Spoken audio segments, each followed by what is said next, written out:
नमस्कार दोस्तों, आप सभी लोगों का आरंभ द बिगिनिंग में बहुत स्वागत है। और चलिए आज के सेशन को स्टार्ट करते हैं। आज के सेशन में हम लोग चर्चा करेंगे वैदिक सभ्यता की और हम इन पहलुओं को देखेंगे कि भारत में किस तरह से सिंधु सभ्यता के बाद वैदिक सभ्यता का उदय हुआ। चलिए भाई, आप शुरुआत करते हैं इस मुद्दे की। तो सबसे पहले मैं आप लोगों को ये बता देना चाहूंगा कि जो वैदिक सभ्यता है इसको हम लोग दो भागों में बांट देते हैं। ओके, दो भागों में इसको बांट देते हैं। ऋग्वैदिक एज मतलब वो समय जब ऋग्वेद की रचना हुई, या इसको हम लोग अर्ली वैदिक एज भी कह देते हैं। 1500 बीसी से लेकर के 1000 बीसी का समय माना जाता है। आप इसको हिंदी में कहे तो ईसा पूर्व। ठीक है भाई। और ऋग्वैदिक काल के जो बाद का समय है उसे हम लोग उत्तर वैदिक काल या पोस्ट वैदिक पीरियड कहते हैं। 1000 बीसी से लेकर 600 बीसी का वक्त यह माना जाता है। अच्छा, ये तो क्लासिफिकेशन हो गया, लेकिन सबसे जो बड़ा प्रश्न है वो बड़ा प्रश्न क्या है कि हु वर आर्यंस? आर्य आखिर थे कौन? आर्य आखिर कहां से भारत में आए थे? तो एक सबसे जो प्रचलित मत है, जो माना जाता है कि आर्य मध्य एशिया से, सेंट्रल एशिया से भारत आए थे। ठीक है, जो लोग कहते हैं कि आर्य सेंट्रल एशिया से भारत आए थे वो इस थ्योरी में यकीन करते हैं, जो आपको एरो यहाँ पे दिख रहा है, कि सबसे पहले जब आर्य भारत के अंदर में आए तो वो लोग भारत का जो पश्चिमोत्तर का जो क्षेत्र है, जो नॉर्थ वेस्ट का जो एरिया है, पश्चिमोत्तर नॉर्थ वेस्ट का जो क्षेत्र है, यहाँ पर आकर के बसे। और इसीलिए ऋग्वेद में जो नदियों के नाम है वो अधिकतर नदियां कौन सी हैं? जो पश्चिमोत्तर में या पश्चिम में पाई जाती है। ऋग्वेद के अंदर में गंगा और यमुना का वर्णन नाम मात्र का है, जो इस बात पर सवाल खड़े करता है कि ऋग्वेद की जो रचना है वो गंगा घाटी में नहीं हुई है। गंगा घाटी में, इस क्षेत्र में ऋग्वेद की रचना नहीं हुई है। ऋग्वेद की रचना कहां पर हुई है? भारत के पश्चिमी क्षेत्रों में। अच्छा भाई, लेकिन ये कहानी इतनी आसान भी नहीं है जितनी कि अभी आपको ये लग रही है। ठीक है, चलिए जरा इस कहानी को सुलझाने की कोशिश करते हैं। तो मैं आपको बताने जा रहा हूं हु वर आर्यंस, आर्य आखिर कौन थे। सबसे पहले मैं आपको बता दूं कि जो आर्य शब्द है इसका अर्थ होता है श्रेष्ठ। आर्य शब्द का अर्थ होता है श्रेष्ठ या सुप्रीम। ठीक है, अब आर्यों की ओरिजिन के बारे में दो थ्योरीज हैं। पहली थ्योरी जो है वो इंडियन थ्योरी कही जाती है कि आर्य भारत के ही रहने वाले थे, भारतीय मूल के थे। और दूसरी थ्योरी यह कहती है कि आर्य जो है विदेशी हैं।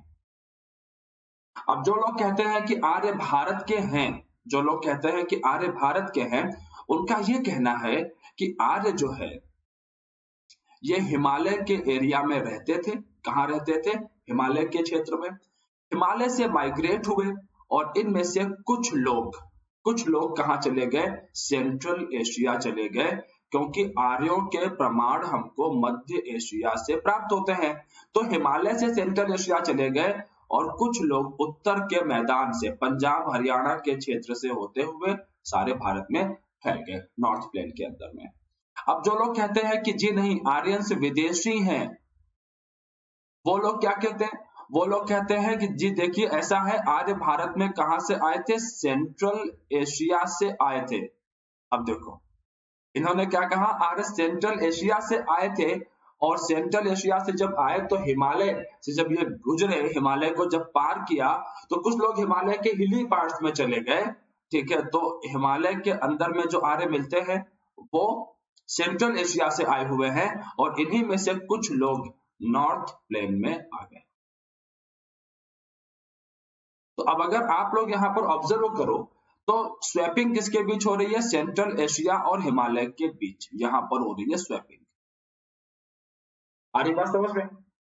अच्छा भाई, अब कौन कौन से इतिहासकार कहां कहां पर खड़े हुए हैं, जरा उनकी अगर हम लोग बात करें तो इलाहाबाद विश्वविद्यालय के जो इतिहासकारों का समूह है वो बेसिकली इंडियन थ्योरी के पक्ष में खड़ा हुआ दिखाई पड़ता है। अगर हम विदेशी उत्पत्ति की बात करें तो इसमें एक बहुत बड़ा नाम मैं लूंगा यहाँ पर, और वो नाम है मैक्स मुलर, जो कि बाल गंगाधर तिलक का मित्र हुआ करता था। मैक्सिमुलर कहता था कि आर्य सेंट्रल एशिया से आए थे। बाल गंगाधर तिलक की पुस्तक है आर्कटिक होम ऑफ आर्यंस, जिसमें तिलक साहब ने कहा कि जो आर्यंस हैं वो उत्तरी ध्रुव से भारत की तरफ आए थे, नॉर्थ पोल से आए थे। इंडियन थ्योरी में एक बड़ा नाम मैं लेना चाहूंगा स्वामी दयानंद सरस्वती जी का। स्वामी दयानंद सरस्वती जी जो हैं उनका कहना था कि आर्य तिब्बत के एरिया से आए हैं, मतलब हिमालय का जो ट्रांस हिमालय का पार्ट है वहां से भारत की तरफ आए हैं। अच्छा भाई, ये तो मैंने इतिहासकारों के रुख बता दिए आपको, Central Asia, Himalaya, north plain की बातें बता दी। देखो अब सबसे इंपॉर्टेंट चीज है हिस्टोरिकल एविडेंसेस या आर्कियोलॉजिकल एविडेंसेस, पुरातात्विक साक्ष्य सबसे महत्वपूर्ण चीज। और इन पुरातात्विक साक्ष्यों में मैं सबसे पहले आप लोगों के सामने नाम लेना चाहूंगा एशिया माइनर का या बोगसकुई अभिलेख का। एशिया माइनर वर्तमान का तुर्की वाला क्षेत्र है। यहां पर एक जगह है, प्लेस है यहां पर बोगसकुई। देयर इज अ प्लेस बोगसकुई, ठीक है। यहां से एक अभिलेख मिला है, यहां से एक अभिलेख मिला है, एक इंस्क्रिप्शन मिला है,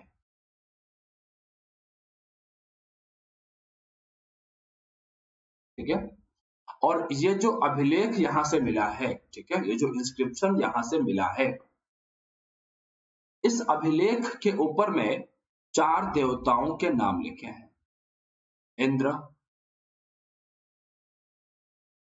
मित्र, वरुण और नासत्य। अगर आपने सोर्स वाली क्लास की हो, पहली वाली क्लास, उसका वीडियो देखा हो आप लोगों ने, तो वहां पर सबसे पहले मैंने इसी अभिलेख की चर्चा की है। इंद्र, मित्र, वरुण और नासत्य बोगसकुई इंस्क्रिप्शन, बोगसकुई अभिलेख एशिया माइनर से मिला है। और ये अभिलेख अप्रोक्सीमेटली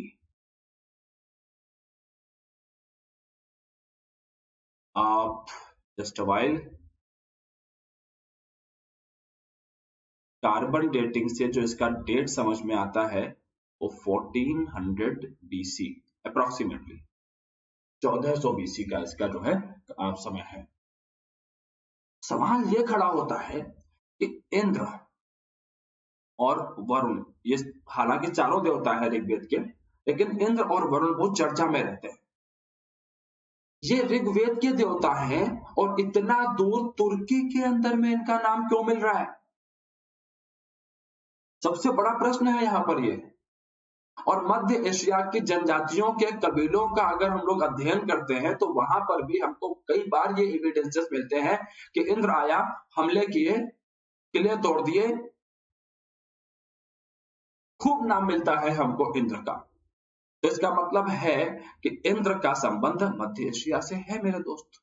अब इसमें एक और खास बात है, अब इसमें खास बात यह भी है कि भारत के अंदर में आर्यों के इतने प्राचीन प्रमाण प्राप्त नहीं हुए। भारत के अंदरूनी क्षेत्रों से आर्यों के इतने प्राचीन प्रमाण नहीं मिले हैं। जो कहां से मिल रहे हैं हमको? तुर्की से मिल रहे हैं। इसका मतलब है जहां से ज्यादा प्राचीन प्रमाण मिल रहे हैं तो वहां से उनका संबंध पहले रहा होगा, पहला एविडेंस। अच्छा भाई, थोड़ा सा और आगे ले चलते हैं हम आपको। इसके बाद जरा हम लोग बात करें जेन्द अवेस्ता और ऋग्वेद की। ये 2 ग्रंथ हैं, जेन्द अवेस्ता एंड ऋग्वेद, ठीक है।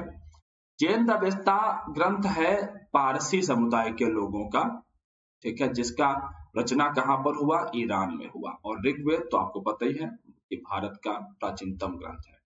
अब जेन्द अवेस्ता और ऋग्वेद की जो भाषा है, जो इनको लिखने का स्टाइल है, जो इसकी भाषा है, समान तो नहीं है, सिमिलर जरूर कहूंगा। मतलब मैथ के हिसाब से कहूं तो कॉन्ग्रुएंसी नहीं है, सिमिलैरिटी है, ठीक है, कि समरूप भाषा जैसी दिखती है। इसके अलावा इन दोनों ही ग्रंथों में अग्नि को बहुत ज्यादा महत्व दिया गया है। अग्नि को, ये भी अग्नि के उपासक हैं और यहाँ पर भी हवन पूजन की बातें खूब कही गई है अग्नि। अच्छा भाई, अब ईरान में एक राजा हुआ था डेरियस, और डेरियस आज से 2500 साल पहले अपने आप को कहता था कि मैं आर्य हूं। ये अगला प्रमाण हुआ कि भाई ईरान के अंदर में जैन अवेस्ता लिखा जा रहा है, भारत में ऋग्वेद लिखा जा रहा है, दोनों ग्रंथों को लिखने का स्टाइल सेम कैसे, सिमिलर कैसे है? दोनों ही अग्नि की उपासना की बात कर रहे हैं, मतलब कि दोनों ग्रंथों को लिखने वाले लोगों के बीच कोई ना कोई संबंध रहा होगा। इसके बाद जो थर्ड एविडेंस है, वो थर्ड एविडेंस निकल करके आता है भाषा से, लैंग्वेज। और लैंग्वेज से जो निष्कर्ष निकला वो तो और भी गजब है। भारतीय जो भाषाएं हैं, खासतौर पर संस्कृत, और जो यूरोपीय भाषाएं हैं, ठीक है, इन दोनों को मिला करके आज की डेट में कहा जाता है भारोपीय भाषाएं। संस्कृत के ऐसे ढेरों शब्द हैं जो इंग्लिश के साथ मैच करते हैं। मात्र मदर हो जाता है, पितृ पिता हो जाता है, भ्रातृ ब्रदर हो जाता है, चंपी शैम्पू हो जाता है, ज्यामिति ज्योमेट्री हो जाता है, त्रिकोणमिति ट्रिगोनोमेट्री हो जाता है। ऐसे ढेरों शब्द है, लिस्ट है पूरी। तो अभी यहां पर है क्या चीज, हिस्टोरियंस ने लैंग्वेज के आधार पर रिसर्च करके ये बताया कि जो आर्यंस है ना, वो केवल भारत नहीं आए। अब ये कहानी का दायरा और बड़ा हो गया। अब जरा आप लोग ये मैप देखो, ये है तुर्की का क्षेत्र, ये एरिया कौन सा है, तुर्की, और ये कॉकेशस पहाड़ के आसपास के क्षेत्र है, कॉकेशस के आसपास का क्षेत्र। अब इसके एक तरफ यूरोप है, पूर्वी यूरोप, जहां पर रोमन साम्राज्य का उदय हुआ। अच्छा, बस पूरब की तरफ बढ़ोगे तो फिर आपको पारसी साम्राज्य मिलेगा, और थोड़ा और बढ़ोगे तो भारत के अंदर में आप लोगों को जो है वैदिक सभ्यता मिलेगी, ठीक है, और ढेरों जो है साम्राज्यों का विकास वैदिक सभ्यता के बाद में हुआ भारत के अंदर में, वो सब दिखाई पड़ेगा, खासतौर पर मौर्य साम्राज्य। तो अब यहाँ पर हिस्टोरियंस ये कहते हैं कि आर्यंस जो है वो यूरोप की तरफ भी गए हैं, वो भारत की तरफ भी आए हैं, और इन्हीं आर्यों ने महान पारसी साम्राज्य का निर्माण किया, इन्होंने ही वैदिक सभ्यता का निर्माण किया, और इन्होंने ही रोमन साम्राज्य का निर्माण किया। इतिहासकार तो यहां तक कह देते। हालांकि इस संबंध को नकारते नहीं है दूसरे हिस्टोरियंस, इस संबंध को, इस रिलेशन को जो है डिनाई नहीं करते। इस संबंध में हमारे पास कई सारे एविडेंसेस जो है, ये एशिया माइनर का वो फेमस लायन गेट है, ये एशिया माइनर का वो फेमस यहाँ देखो ये शेरों के चित्र बने हुए लायन गेट है, जहां से हमें प्रमाण मिला है वो बोगजकोई अभिलेख का, ठीक है भाई। तो अभी अल्टीमेटली यहाँ पर है क्या चीज, मैं क्या बता रहा था आप लोगों को, हिस्टोरियंस डिनाई नहीं करते इसको, इवन इसमें और सिमिलैरिटीज मिलती हैं, जैसे कि रोमन एम्पायर के अंदर में देवताओं के राजा कौन है, ज्यूस, और भारत के अंदर देवताओं के राजा कौन है, इंद्र, और दोनों के काम करने का तरीका लगभग एक ही जैसा है। रोमन एम्पायर के अंदर में समंदर के देवता है पोसाइडन, और भारत में समंदर के देवता कौन है, वरुण, और ऐसे कई सारी और तुलनाएं हैं, जैसे यहां पर क्यूपिड है, ठीक है, और यहां पर हमारे यहां पर कामदेव हैं, ठीक है।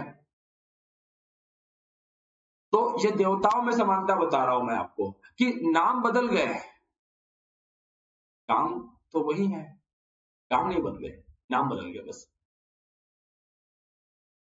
ठीक है भाई। एशिया माइनर का मैं एक बारी फिर से जिक्र करना चाहूंगा आपको। एशिया माइनर के अंदर में जो अभिलेख मिला है बोगस कुई वाला, वहां पर दो जनजातियों का वर्णन है, एक तो कस्सी और मितन्नी। एग्जाम में क्वेश्चन आ जाता है कई बारी कि बोगस कुई अभिलेख में किन दो जातियों का जिक्र है, तो कस्सी और मितन्नी। और इन दोनों के बीच जब स्ट्रगल हुआ, इन दोनों के बीच जब झगड़ा हुआ, तब शांति समझौता या संधि करवाने के लिए इंद्र, मित्र, वरुण और नासत्य गए थे। इसकी बात मैंने आपको शुरुआत में बताई थी। अब जरा बात करते हैं मैक्स म्यूलर की, कि मैक्स म्यूलर और क्या कह रहे थे। तो एक सेकेंड, मैक्स म्यूलर जो है, इसने प्रारंभ में, स्टार्टिंग में तो ये कहा कि जो आर्यंस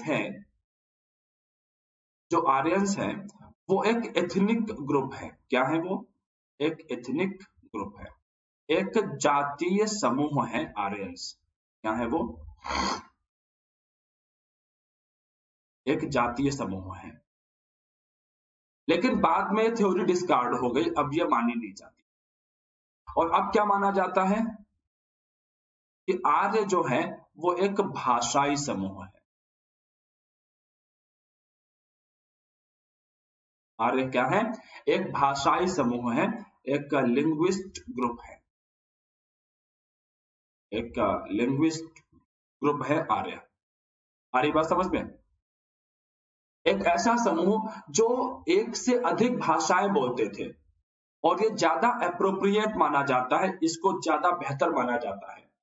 ध्यान रखना कि इनिशियली आर्यों को एक जातीय समूह माना जाता था, लेकिन अब नहीं माना जाता। अब आर्यों को क्या मानते हैं हम लोग? एक भाषाई समूह मानते हैं, कि एक ऐसा समूह था जिसमें अलग अलग भाषाएं लोग बोलते थे, वो अलग अलग क्षेत्रों में गए, उनका अलग अलग तरीके से विकास हुआ और अलग अलग तरह की भाषाएं विकसित हुई। कहीं पर संस्कृत विकसित हुई, कहीं पर इंग्लिश विकसित हुई, कहीं पर फारसी भाषा विकसित हुई। तो अब इस पूरी चर्चा का डिस्कशन, इसका क्रक्स क्या निकल करके आया? क्रक्स ये निकल करके आता है कि आर्य, अभी जो आधुनिक शोध है जो अब तक हमारे पास अवेलेबल है, according to that Aryans came to India from Central Asia. इसको आप लिख भी सकते हैं कहीं पर कि आर्य मध्य एशिया से भारत आए थे।